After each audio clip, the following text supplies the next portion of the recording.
Hello and welcome to the Bat Cave. I'm your host, BlindBat8719. On today's video, I'm going to be going over my Maelstrom Wanderer deck, which is basically an Illuna Apex of Wishes deck in the Historic Brawl format that I'm trying to model after my Maelstrom Wanderer deck that I have in Commander. But before I do, I'd like to make a small ask that if you wouldn't mind clicking the subscribe button down below, really will help out the channel, help grow it, and increase the viewer base. With that small ask out of the way, into the deck. So, Illuna Apex of Wishes, this is the Ghidorah King of Cosmos art, is 2 green, blue, and a red for a 6/6 legendary creature with flying and trample. Has the mutate ability at a cost of 3 generic hybrid Gruul, blue. Whenever this creature mutates, exile cards from the top of your library until you exile a non-land permanent card for that card into the battlefield or into your hand. This is the closest thing to the Cascade mechanic that Maelstrom Wanderer has. It's the same colors. So I wanted to build a deck that kind of mimicked my EDH deck in that regard. So over the cards, in there we have Ghostly Pilferer.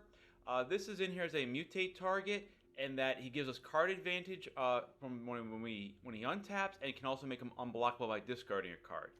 Search for Azcanta is here to kind of find cards, find what we're looking for. Don't really expect to flip it, but it's just something I feel like it's a good 2-mana thing that helps us modulate our draws. Fire Prophecy is for removal and to get some card draw. Royal Eruption's in here to kind of just be a removal spell. We can also point it to our opponent's face or to a Planeswalker if we needed to.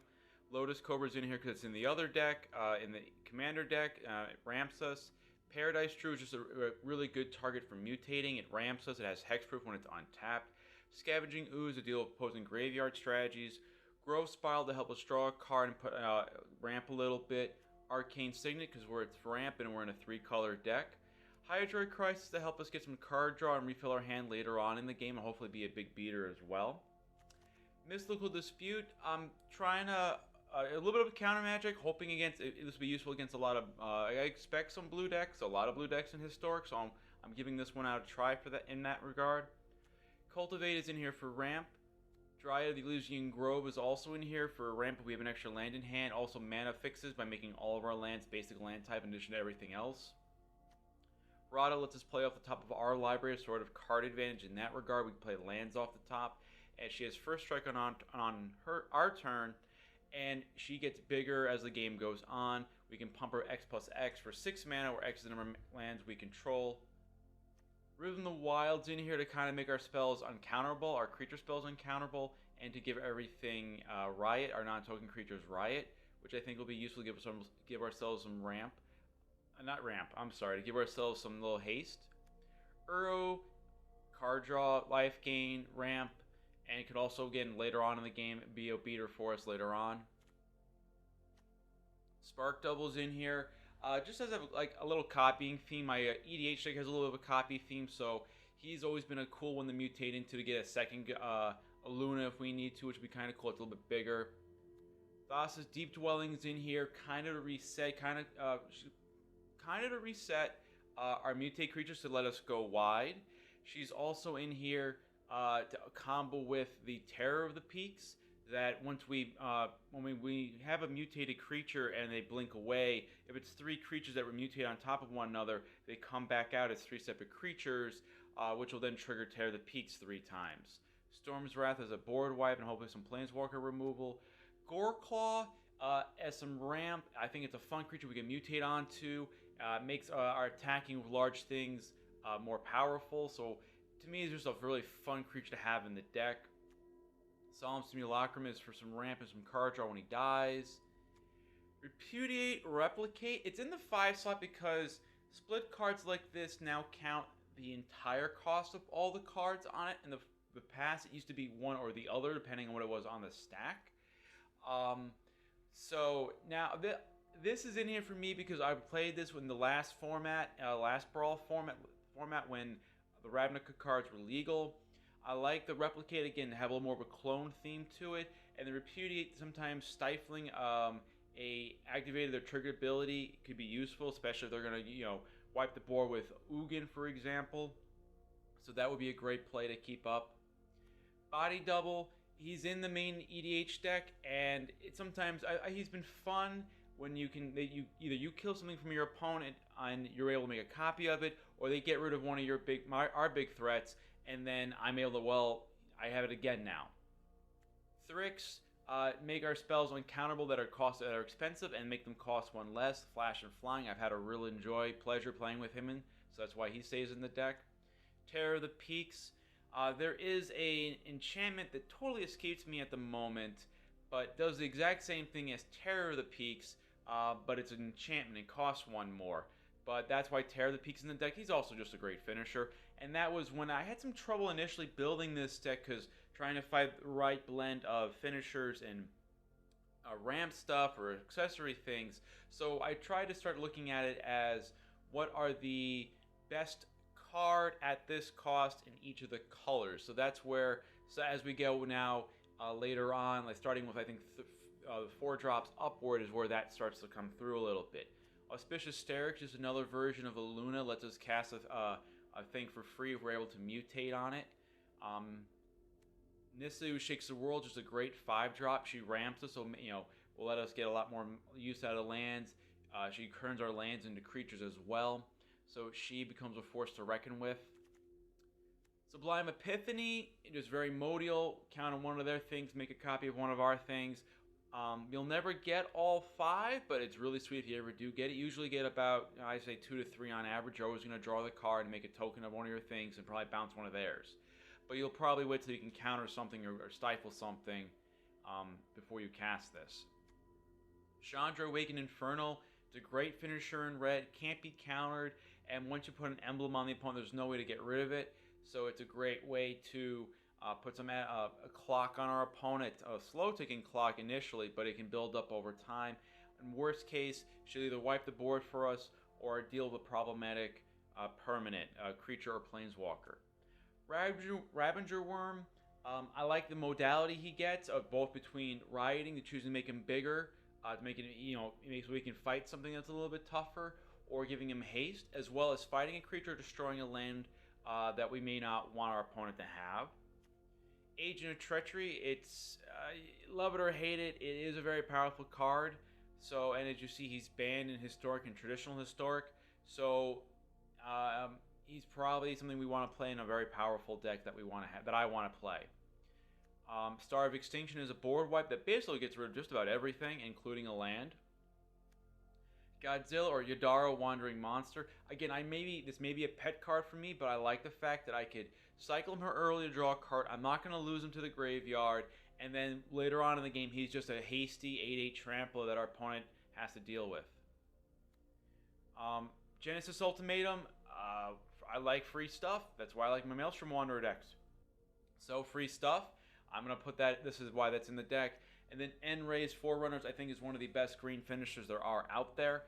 So that's why I put him in the deck. Flipping into him off of either Illuna, Sterix, or Genesis Ultimatum is just awesome. And then for mana base, 3 islands, 3 mountains, 4 forests. I thought initially I was playing the pass from Zendikar Rising, but I forgot that I was running the Guildgate combo, and I think that's just better fixing for us as a so of this, because then we get both as opposed to either or that the Zendikar Rising pathway lands give us. So I have the Guildgate, the Shock, and the Buddy land for our colors. Actually, I'm missing one. Alright, so I will fix that before I'm going to put in the Gruul Guildgate before I start the game up, okay? But so those are in the deck. The Ketria Triumph, the Command Tower for also the 3-color fixing, as well as Pause of Harmony to get 2 Guildgates into play. Fabled Passage for fixing, Field the Ruin to destroy something we don't want our opponents to have, and Field the Dead because we already have a lot of cards that are lands that have different names. We might as well run it as an extra thing. It also can create a token for us to mutate onto. With the deck tech out of the way, let's jump into the arena for some brawls.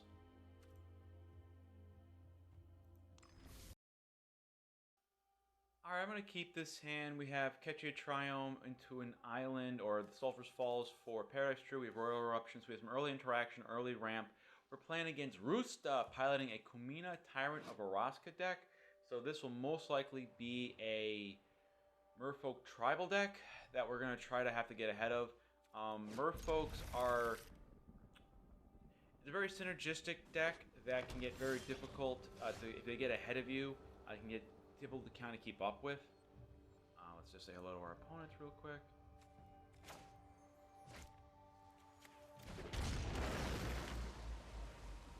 Double check the settings, make sure that these are. All right, Deep Root Elite. All right, that's another thing to get out of hold. So I'm grateful that we have a Storm's Wrath that we can work ourselves towards. Sulfur Falls. Paradise Druid.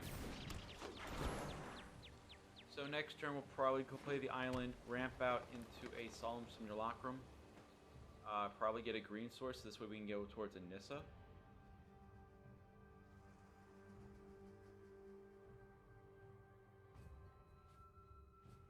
Opponent's going to be playing out the commander right now.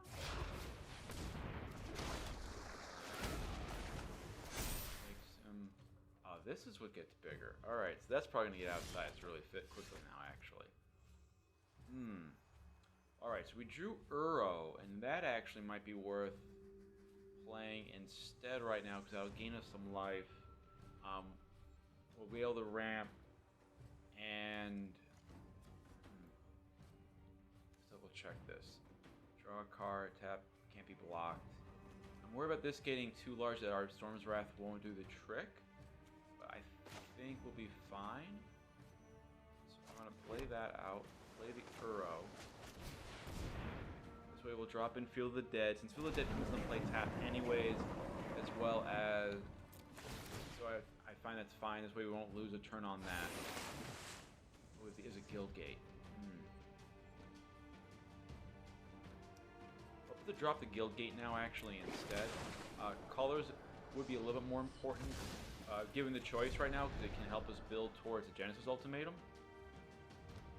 And being able to cast the Storm's Wrath with the colors with our lands, as opposed to having to rely on the Paradise Druid, is even better. Granted, we already did have the colors for that. Alright. However, focus control get +1/+1. Alright, so now would actually be a great time for a board wipe. So we're going to be losing the Paradise Druid. Anyways, I don't see us... Yeah, so we'll just block here for... And yeah, I mean, I could draw an untap land and mutate, but that doesn't seem good because then the creature's tapped anyway. So we're just going to block, save some damage here. Alright, let's go with a Storm's Wrath, because I've made that before playing a land before using Storm's Wrath and losing my zombie token. Now, Kumena's going to die because once that goes, it loses the +1/+1 pump. Play out Field of the Dead. So next turn, if we draw a land, we can easily play Solemn, followed up by a Royal Eruption. Otherwise, okay. Land into Herald's Horn. Okay, that's good for them. Oh, that's in Jumpstart. Okay, because I knew this was being in the Commander precons. This is really good for them. Alright, so we have Command Tower now. Alright, so if I have one forest, which I have to tap to use Nissa. So that doesn't seem as good. I think here playing Solemn will get us a zombie token. We'll go with a forest, take the action. So we can now start setting up at least the mana to cast an Uro. I think we only have three things in our graveyard. We have a Royal Eruption now that we can always... I know it's sorcery speed, so it won't be surprising the opponent, but it's something that we can now cast for a bigger cost. At this point, we're transitioning from being defensive to being aggressive. So now, what is this? Okay. Okay, so putting attacks on things that target our opponent's creatures. Now, I was saying we have to worry about our opponent being reactive and trying to control. But now we don't have to worry about that as much. Okay. Another zombie token.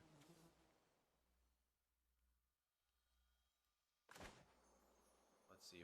What's the best way to maximize? We do green for 5. And I have 1, 2, 3, 4, 5, 6. I think I can do both. That makes sense, right? 1, 2, 3. Alright, so let's say instead forest, green, colorless,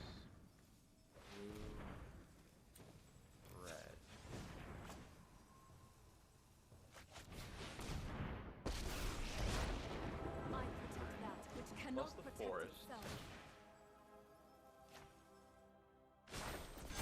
Should give us enough. Cast a mutate. And let's go with the zombie token.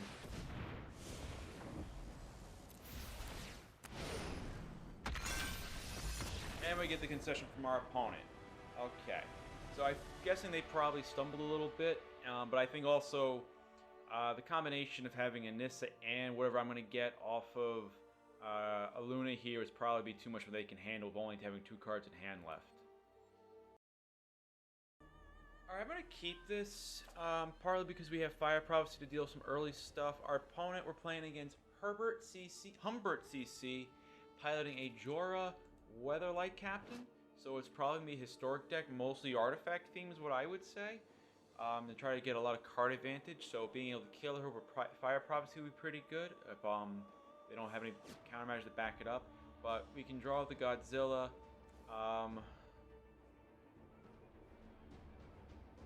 Yeah, I'm going to go with this.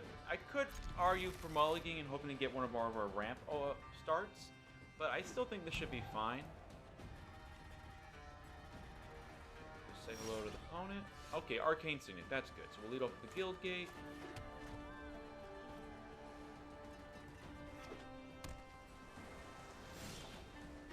Okay. Get a blue source down. And let's go for the Arcane Signet here. Alright, that resolved, that's good. Always get nervous now against a blue deck that has blue open, and now especially double blue.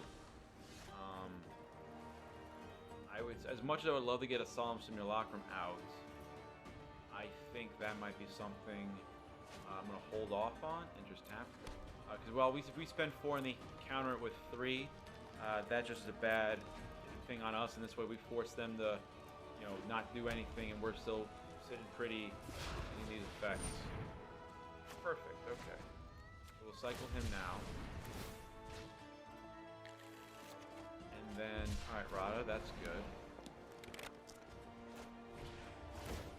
There we go, yep, that's what I mean by having the artifacts out. Nice. Ornithopter, okay. Alright, so what I'm going to do is I'm going to start off with casting Rada to see if there's a land off the top. As far as I know, there's no interaction they could have. Okay, so we have a land. The problem is I was hoping to have it come to play untapped to cast a Fire Prophecy, so that means we're going to definitely play one off our hand right now. So let's go with... Actually, we have enough red. Let's go with the island. Illuna needs double blue at least, so I always want to make sure when I prepare for that eventuality. So what I'm going to do here is I'm going to Fire Prophecy Jhoira, and then I'm going to put away the Agent of Treachery, since that's something we'd rather cascade into at some point. I mean, we are getting close to 5, 6, 7. We could cast it. Maybe I'm better off putting away the Solemn Simulacrum at this point, since we do have the mana. Okay. Alright, so we have Goreclaw next. Our 4 less costs 2 less to cast. Well, it doesn't actually help any of our hand, except for Illuna. Right, they have their own Field of the Dead. Part of Kieran. I've heard about this card. I didn't really play against it before. Prove 3. Alright, and there's no Planewalker out. Okay. Alright, so what's the best use for our mana here? They have 2 opens. We do have to worry about a counter spell.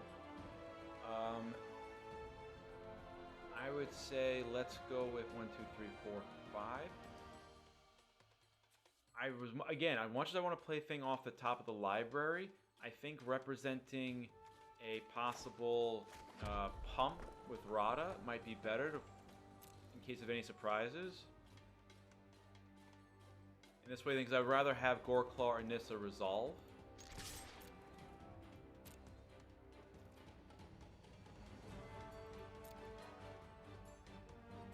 Let's see now. So if I go to with Nissa, green. All right, green. 1, 2, 3. 1, 2, 3, 4, 5. I could float the green. Okay. Well, let's see if we can get Nissa down. This is where the auto tapper gets annoying.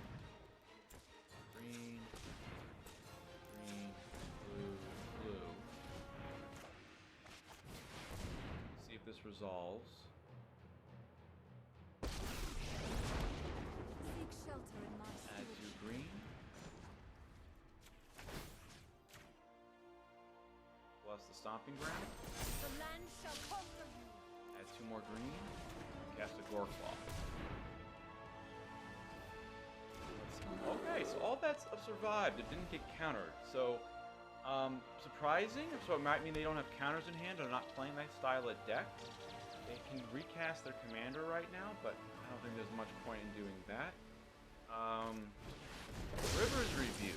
Well, that's probably why they didn't care about any of that stuff. Okay.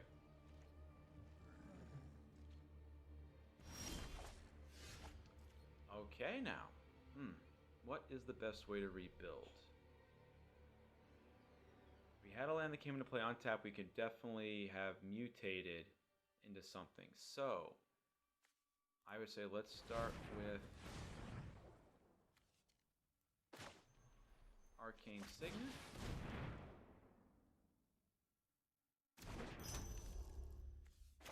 So let's go with Thorada. This is what we have off the top. Alright, Dry the Elysian Grove, so that'll be good to have next. I'll go with Field of the Dead. And then let's swing in for 3.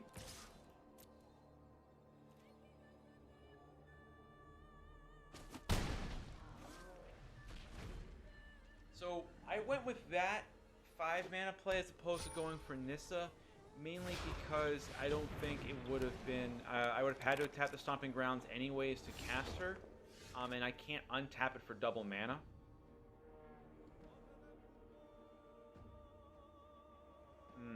They have the 1 blue, so it's tempting. 1, 2, 3, 4, 5, 6, 7. We could go for Agent of Treachery to try to steal Jhoira. But then that means that the opponent may be able to just... Wait, crew is 3. Okay, so that's the trick. Okay. So, how much is it worth it? Alright, so let's swing with just Rada. And see how that goes. Do they want to crew... Alright, they're not going to crew the Heart of Kieran.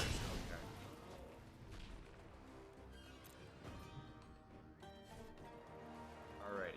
Alrighty. I say let's just go big here. Go for the Agent of Treachery. If they have the Mystical Dispute, they have the Mystical Dispute. I say let's steal the Jhoira then. Since this is the deck built around her. We'll play out the Simic Guildgate. We'll pass the turn to our opponent.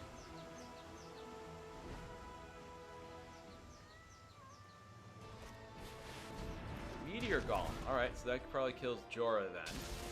This is definitely a deck. Jhoira decks are built around her, so anytime you're able to steal her, kill her, you kind of ruin the functionality of the deck.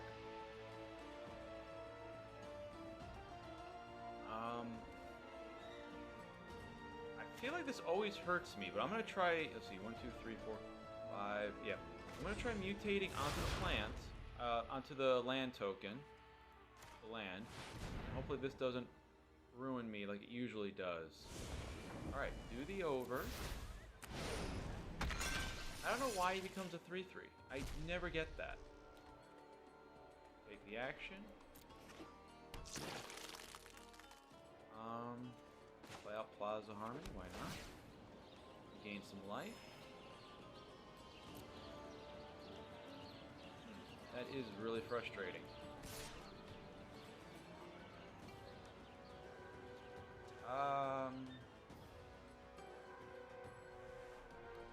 We'll just swing with the commander.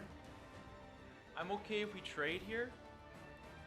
Because I like Rada. I don't want to lose Rada right now because what they can do is they can always just crew up the Heart of Kieran, which I expect they were going to do here, which is fine. I don't mind if the commander dies. Like, oh, he did that too slow. Okay. I don't mind if the commander died there because I just get a chance to recast him. So, let's see, what do they have in their grave? They have an Ornithopter, you draw a card, okay. Okay, so this is actually kind of cool. So we can actually time it so we can actually get rid of the Locus God if we need to. Alright, so let's activate Scavenging Ooze. Let's get rid of the Ornithopter from our opponent.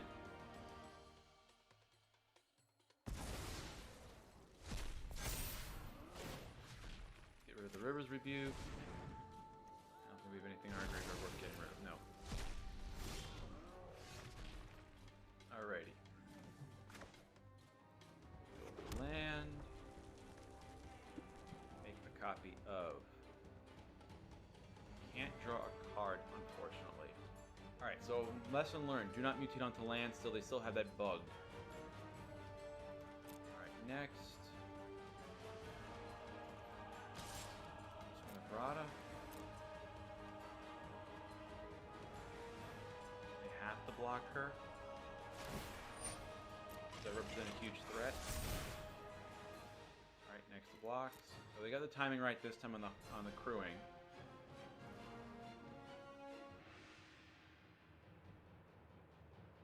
This will probably limit a little bit of what I can do. Sure, 1, 2, 3, 4, 5, 6, 1, 2, 3, 4. Alright, so that will limit a few tricks, but that's fine. Ability. Plus 11, plus 11.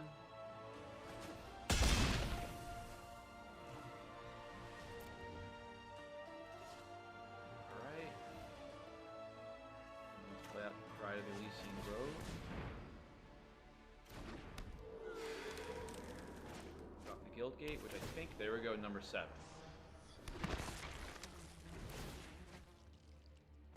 So I think that my opponent now is on the plan B of the Locus God. Okay, they have a 9/9/9. Okay, all right, that's fine. Doesn't trample, and if they target it with anything, they're gonna lose it. All right. Ghostly Pilferer, Goreclaw, Nissa.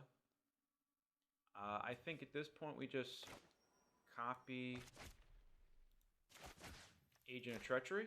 Let's do the Locust God. And just swing. And our opponent concedes. Yeah. Agent of Treachery is definitely a card that will make people, unfortunately, either rage quit or concede. But it also isn't fun to get caught in a loop where your opponent's constantly stealing your stuff. But it is a viable way to get wins. So, alright, on to the next game. Okay, this hand looks good. Actually, 2 lands is good. We're going first. If we were going second, I might have kept this. I think I'm going to pass on this one because we're going against Haus, piling an Omnath Locus of Creation deck. He got banned in Brawl, but not in Historic Brawl. So this is all going to be ramp, we had to try to keep up with our opponent, and I don't think this will do it. And even if they're playing, they might play Elementals, so even Chandra can't get us back. So let's take the free mulligan here. If we had more of these lands and some more ramp, but I'm willing to give this one a shot. Cultivate can get us there. We can sneak into Thrits. So I'm happy with this one. Say hello to our opponent. Lead off with the Guild Gate. We'll leave the Rootbound Crag for later. We'll play Breeding Pool and Tap most likely. Temple of Abandon from our opponent. Liking what they see. Breeding Pool and Tap. That's the turn. Next turn we'll do the Cultivate. Oh, we got Chandra back. Great. Island. Let's go with, I guess, Forest Mountain. Yeah. Let's put the mountain into play. Keep the forest in our hand. And I'm actually going to hold... Normally, I like playing the lands that our opponent knows that we have, so that we're not giving away any information, except we do run Field of the Dead. And so, and we have Fabled Passage. So I'd rather... Well, actually, I'd probably hold on to the Fabled Passage, because this only gets basics, but I'd rather hold on to this for that reason. They have 3 with possibly 1 blue. Search would be nice. I think we should actually, as much as I want to play out the Goreclaw right now, and I know what I just said about the forest, but I'm just going to pass this turn and try to flash in a Thrix. They might have something here. A Growth Spiral. Okay. But I could see them. They're not going as explosive as I thought they might be. But I think next turn we'll flash in Thrix. That'll give us a reduction on Illuna. That we can mutate onto Thrix and won't be counterable. Chulane. Alright, we may not be, actually at this point now, I think what we're going to do is we're going to cast Chandra instead. And deal with Chulane now, because that will definitely get out of hand. So let's swing.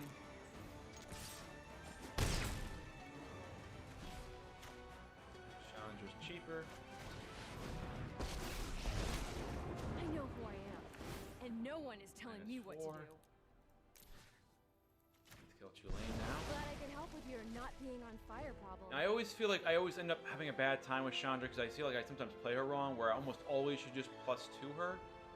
In this case, I know I've played against Chulane. Chulane can definitely get out of hand with casting spells, getting extra land drops into play, which would have been a perfect segue because they play out Chulane, they play out Omnath, you know, and you see he has more lands in hand now. So I think that was definitely a good part on our part with plus Chandra first. Give our opponent the emblem. A little sweaty. Let's go now with a. What can we do for damage here? We have 7 mana, so let's swing. And I would say, let me go with Goreclaw. That would really make. Actually, let's go with Goreclaw. Go green, blue, and then green. Because if my math is right, this should hopefully make Goreclaw Terror the Peak cost 2. There we go, yeah. So, I mean, it's entirely possible I just walked into a huge board wipe and I'm going to be crying after all of this. But this is a pretty intimidating board state, I would say. And if nothing else, that should hopefully let us flip into a search for Azcanta at this point. We have 1. No, I lied. Alright. Omnath. Locus of Rays with the Risen Reef. How many land? Okay.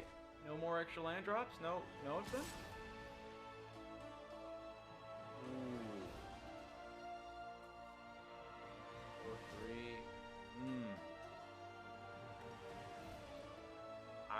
I got it. I would love to hold on to my Goreclaw, but I think it's the right play here to save Chandra, because Chandra just keeps adding up on the counters. I'll kind of keep the life gain from Omnath in check. No pressure. Okay, here we go. Let's go Fabled Passage. Spin the deck out for the Ghidorah ability.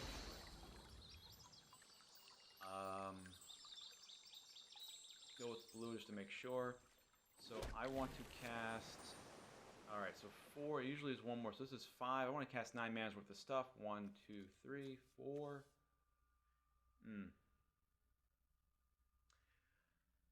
So actually I think, alright, so do I have enough blue? I don't. So I would love to mutate here. I think the best play though is to play out Ghidorah as a normal creature, because we drew Thassa. Let's us shoot Omnath. We can swing it for 9 in the air.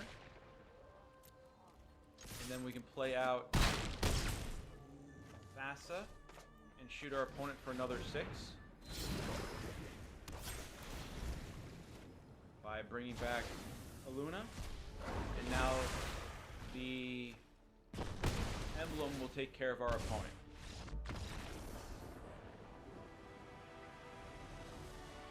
Alrighty, got there.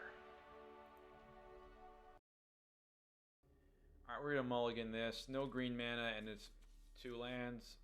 Not going to work it. We're playing against the 16-bit Slayer, piloting a Chulane Tailor of Tales deck. So in the current Brawl format, this is basically an adventure-based deck. It may be good enough to hold up in Historic. We're going to find out. Whoops. Alright, free mulligan. this one's a better keep, but we have an early drop on... we just have a Fire Prophecy, essentially, that we can put back. They probably do play some ramp stuff. This isn't doing enough, let's be honest. This isn't much better, actually. Let's try again. Alright, we're gonna keep this one. Keep 5. Ravager goes away. And probably Cobra? Maybe Rada goes instead. Look at the Signet. I may regret that, but hello? But I feel like these two will be powerful enough to help me get there.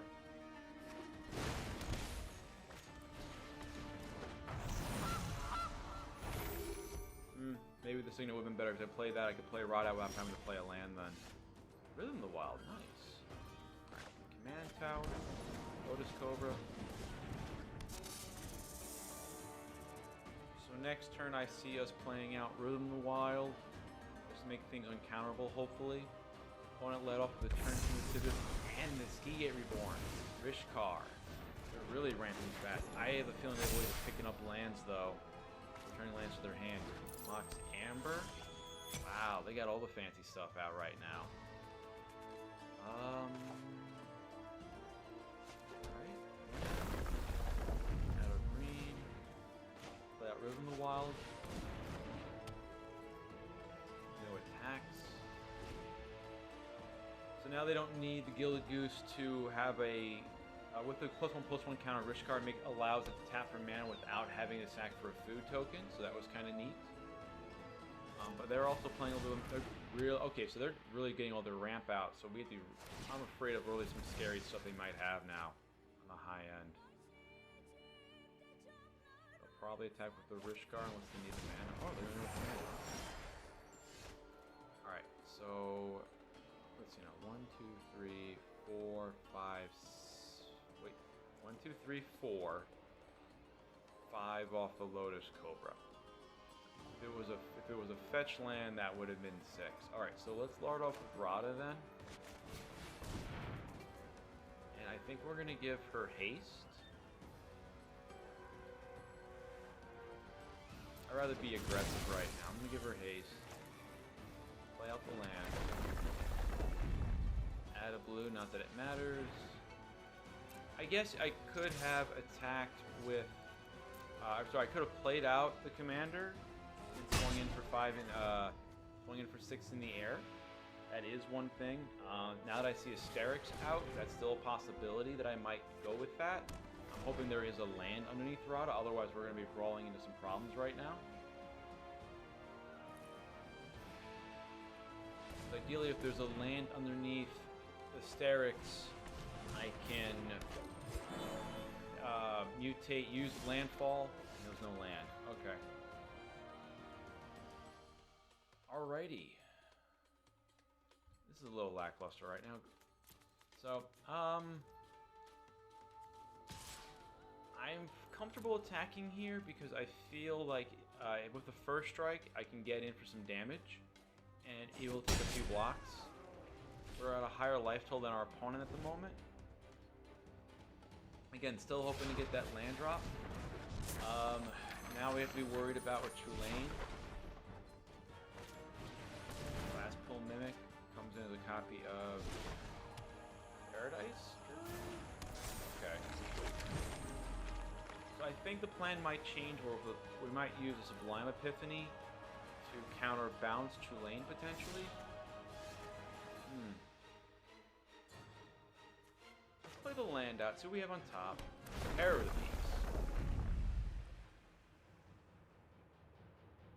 Let's go with a green source. This is return. Okay. Throwing all caution to the wind. Actually, let's commute. Let's do the commander.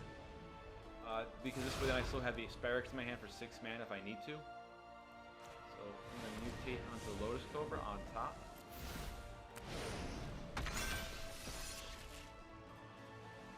action. I'm going to give him haste.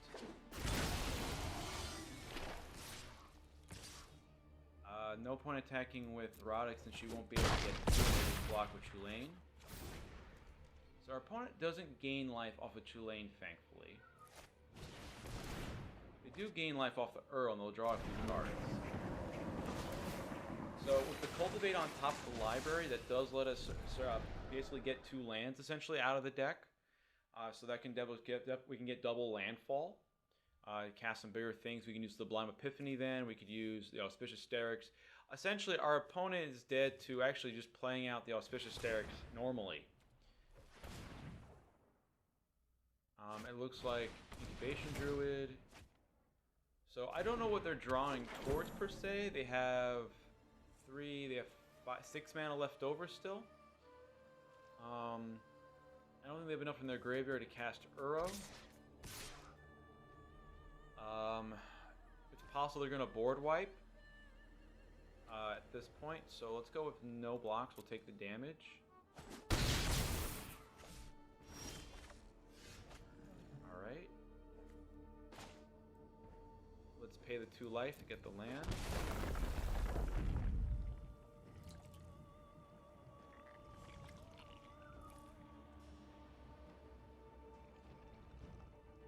Let's see what they have for a response here. Alright, we'll add blue. Let's just go to combat. We'll just Sublime Epiphany backing this up for any shenanigans in terms of counter magic. So let's just go for the kill in the air. Nothing has reach as far as I know. Settle the Wreckage. Alright, I forgot about that card, but that's why I wasn't worried, because we have Sublime.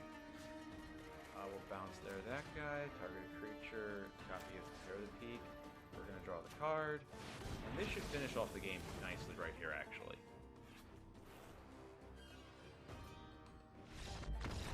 Alrighty. Woo, okay, if we didn't have that Sublime Epiphany, that Settle the Wreckage would have really been bad. So I'm grateful we had that this time. Alright, we are playing against TrappinInJapan, piloting a Yarok, the Desecrated deck. We're going to keep this one. With a little ramp, we have a Royal Eruption to deal some damage, and with the Chandras, so I'm going to keep this one. I feel good about. Say hello to our opponent.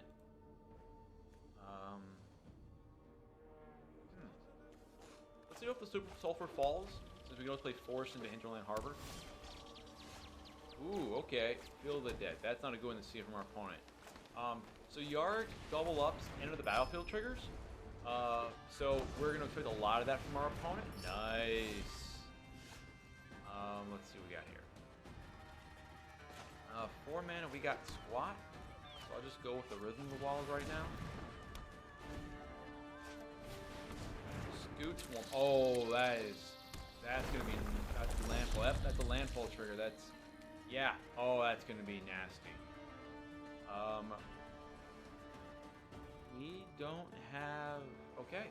So I think we're just going to Royal Eruption the Scoot Swarm now, as that will get out of hand, especially if they ramp next turn. Still have Replicate mana up, or Repudiate mana up.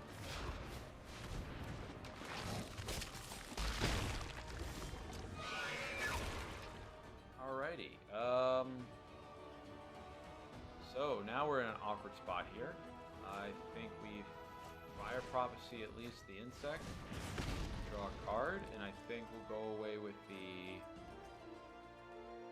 Sublime Epiphany is probably better to get rid of right now. We don't even have really double red. But that seems really reactive at least.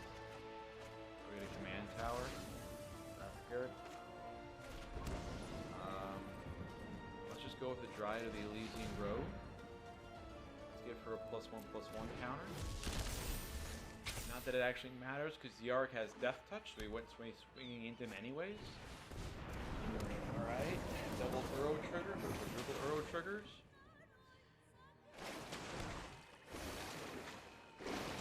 So I think it depends if we draw a land or not. whether we want to attack next turn. Our opponent is playing black, so that does mean we have to worry about a lot of instant speed black removal spells. And seeing as they've drawn 5 cards this turn, it's a good possibility they have like an Assassin's Trophy in their hand right now to deal with problematic permanents or creatures. No blocks. Alrighty, so we got the 6th land. So, I think the best play here right now would be to... See, I could... If I wipe the board... I could wipe the board. The problem I feel with that is it doesn't do anything. But plussing Chandra up... Well, if I put her up to 8, she would survive. So, and she's uncounterable. So I think Stay back. I'm an explosively good pyromancer. Getting the emblems right now and her being uncounterable is pretty decent. Grove Spiral. Okay.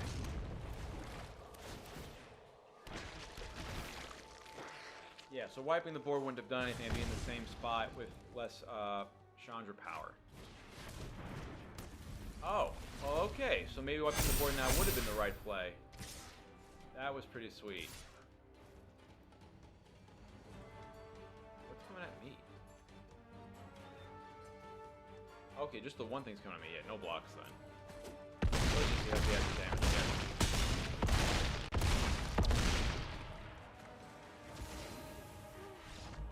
Kinda crashed and burned here.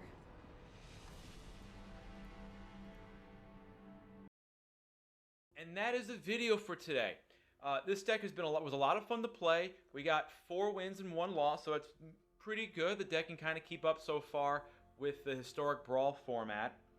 I know there's a lot of ways to build Illuna decks, and I try to advocate that. I know Mutate's probably the most popular and easiest way to build it, but I think these colors, you can definitely have just a lot of fun, powerful things, and just use it as a shell to occasionally get free value. So if you liked the video today, please click the like icon down below. If you want to see more Brawl content brought to you on a weekly basis, please click the subscribe button and the bell icon to be notified when I upload. Drop a comment down below on how I could have played better, how you would build an Illuna deck for Historic Brawl, what cards you would choose, and let me know if there's any other decks you'd want me to try to build, what you would want to see me play. And as always, thank you for visiting the Bat Cave and have a great day.